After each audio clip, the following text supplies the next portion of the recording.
First Secretary of State, Andrew Ballard. Thank you very much, Mr. Speaker. It is a rare pleasure to see the Secretary of State in his place at the dispatch box today, having turned down the opportunity to defend his Clean Power 2030 plan or the NISA report earlier this year. Maybe that's why we're getting a slightly longer than usual statement today, making up for missed opportunities. But, Mr. Speaker, we do welcome this report today, and it does make for interesting reading. I think we can all attest to the fact that in Britain today it is warmer than before. We all agree that the challenge of the changing climate is vast, one of many challenges facing the United Kingdom today. But I must tell the Right Honourable Gentleman that ridiculous statements like that made this morning by the Environment Secretary, labelling opponents of net zero as unpatriotic, is frankly as offensive as it is risible and does nothing to advance the cause.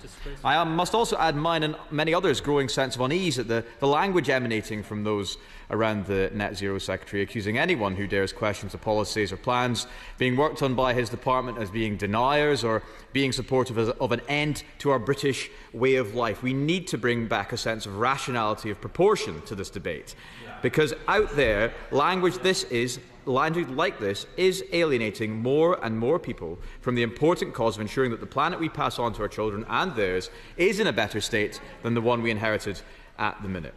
Mr. Speaker, the Secretary of State calls this radical truth-telling, but I'm afraid he's not being honest with the British people about the impact of their plans on the climate, on bills, on jobs, and on the sacrifices that it demands.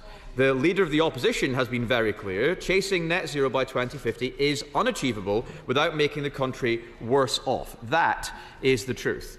Mr. Speaker, global warming is a global issue which we cannot face alone. The global climate challenge will not be solved by the UK alone, and it cannot be solved on the backs of British workers or British bill payers. Yes. So we need to be careful on what we said. I think the suggestion was the Secretary of State wasn't honest. I think we're all honest members in here. Mr. Speaker, and I apologise if I in any way insinuated the opposite. The United Kingdom accounts for less than 1% of global emissions. That is also the truth. In fact, Mr. Speaker, now I come to think of it, it is rather shameful that the Secretary of State should be using this report from the Met Office as cover, whilst ratcheting up the language, whilst increasing the shrill criticism of all those who question the department and its policies, all to distract from the fact that the plans mean that Britain will be poorer and that no one looking at how we are decarbonised could ever claim that this is a model to follow. We are proud to have been a world leader, but it isn't a race. You don't give way in a statement, but it isn't a race if nobody else is running. If we are leading the way, we need to make sure it is a path others will follow. We must decarbonise in a way that creates energy security and prosperity, rather than forcing industry abroad and impoverishing the British people. Why is that so hard for the party opposite to understand?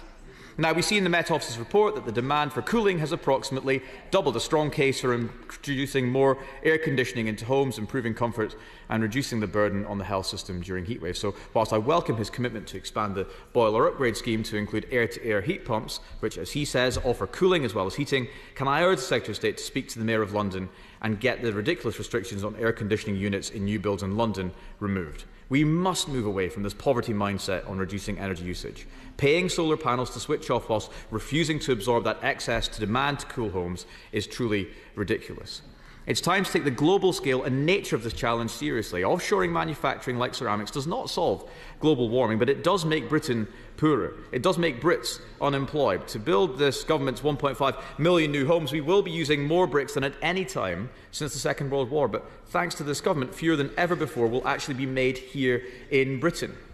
Perhaps on his recent visit to the People's Republic of China, whilst admiring their fast-paced build of new renewable generation and new nuclear low-carbon energy on an unseen scale, he was able to reflect on the factors enabling this. The opening of 2 new coal-fired power stations every week, the cost of industrial energy in China less than a third of our domestic cost. We cannot innovate, manufacture, create growth and prosperity whilst energy costs are killing manufacturing.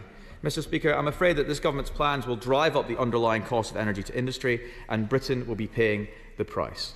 Only a year ago, Labour candidates were trotting out lines on how they would cut bills by £300. Since then, network charges, which account for 22% of an energy bill, have risen by over £100 as a result of the rush to build out the grid for new renewables. Cornwall Insights and independent energy analysts have called for the Secretary of State to be transparent about what the money is being spent on.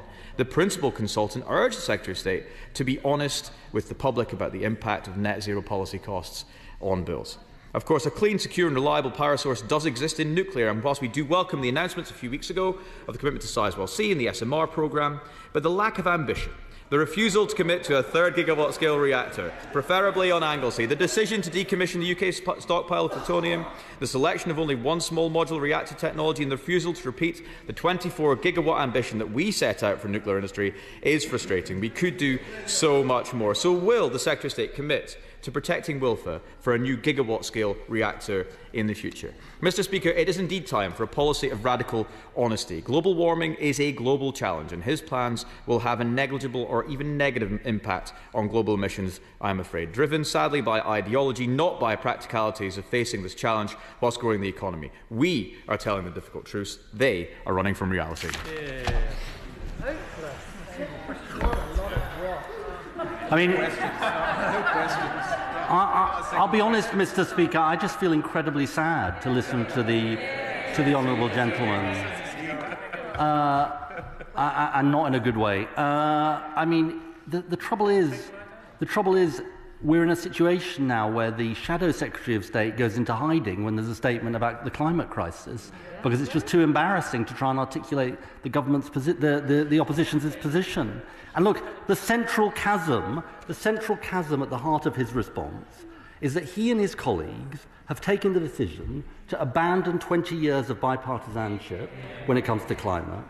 I said one of the great strides forward was Theresa May's net zero by 2050. Now he's trashing it and saying it was a disaster. And let's be honest, it is grossly irresponsible, because we're expected to believe that the reason that they're doing it is because they know 25 years in advance of that target that it can't be achieved. But they can't possibly know that. Indeed, the Climate Change Committee says exactly the opposite in their latest report. He says he's worried about costs, but actually all the evidence is delaying action costs more, not less. The CCC says net zero will cut energy bills and the costs of motoring. And then we don't even know whether they want a net zero target at all or no net zero target ever. And he said something about the other week about this isn't based, as I read his interviews with Kerr, in my spare time. He said something about it's not based on the science, net zero by 2050. He is absolutely wrong, because this is what the IPCC said, the international body, in model pathways with no or limited overshoot of 1.5 degrees.